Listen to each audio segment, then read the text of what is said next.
Break শুধু লাগানো আছে, ওই একটা সিলিন্ডার আছে, সিলিন্ডারের বলতে আছে। এই যে হাত ব্রেক করেন, এই যে হাত ব্রেক করে কিন্তু গাড়ি লাগাই,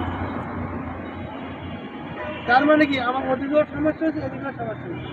কিরম দেখা যায় এমনভাবে হাত ব্রেক করে পিছনে যে সিলিন্ডার বাইরে চলে যায়।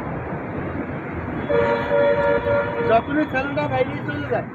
তখনই কিন্তু তেল তখন থেকে দৌড়ে পড়ে যায়, যখনই দৌড়ে পড়ে যায় তখন আর এদিক কোনো কাজ করে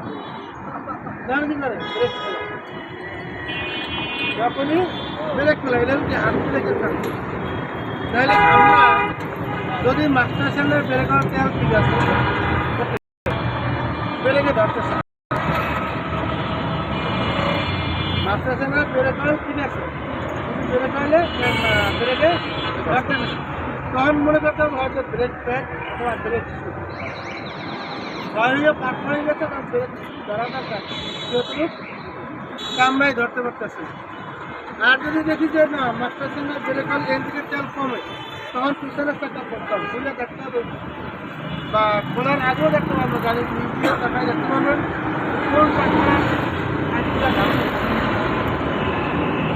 যে চাকরা সাইডটি ঘামে, তখন ওইটা বুঝতে হবে যে আমার এই চাকরারই বকেট লিক হয়ে গেছে, ওই চাকরা খোলে বকেট চেঞ্জ করে বা হুইল সিলিন্ডার চেঞ্জ করে তারপর লাগে আবার সুন্দরভাবে ব্রেক মিলাইয়ে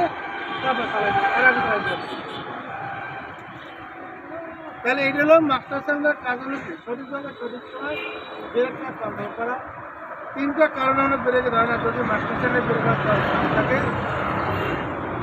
যদি আমরা ব্রেক কাজ হয়ে যায় বা ব্রেক হয়ে যায়, অথবা ফুল সিলিন্ডার থেকে যদি লিক করে পিছনে চাকা, তখন আমরা ব্রেকে